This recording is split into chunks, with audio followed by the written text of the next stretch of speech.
عن تاريخ 6 من حزيران من عام 2021 موعدا لإجراء الانتخابات النيابية المبكرة. دوای ئەوەی موستەفا کاظمی سەرۆکوەزیرانی عێراق ڕۆژی 6 حوزەیرانی ساڵی داهاتووی بۆ بەڕێوەچوونی هەڵبژاردننی پێشوەخت دیاری کرد، جارێکی دیکە هەڵبژاردننی پێشوەخت بووتەوە پرسێکی گەرم لەسەر شانۆی سیاسی عێراق.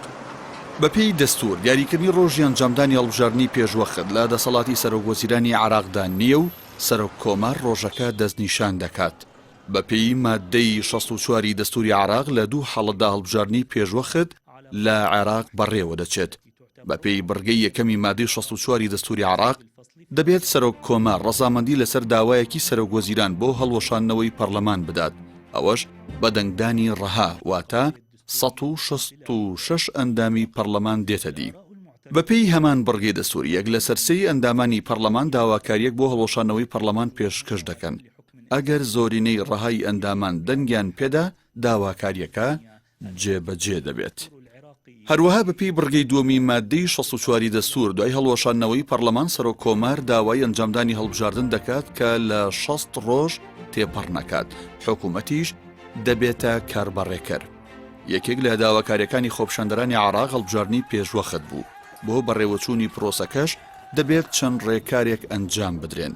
لەوانە هەڵوەشاندنەوەی پەرلەمان و پەسەندکردنی یاسای هەڵبژاردن کە تا ئێستا بازنەکانی هەڵبژاردن لەسەر ئاستی قەزایەک لا نەکراونەتەوە. هاوکات دەبێت یاسای دادگای فیدراڵی دەربچێت کە کاری پەسەندکردنی ئەنجامی هەڵبژاردنەکانە. دادگاکە لە ئێستادا ناتوانێت کۆبوونەوە ئەنجام بدات بەهۆی ئەوەی یەکێک لە ئەندامەکانی خانەنشین بووە. لە هەڵبژاردننی خولی چوارمی پەرلەمانی عێراق کە لە 12 ئایاری 2018 بە ڕێوەچوو ساختەکاریەکی زۆر ئەنجام درا و کەمتر لە 130 هاوڵاتیان بەشداریان تێدا کرد.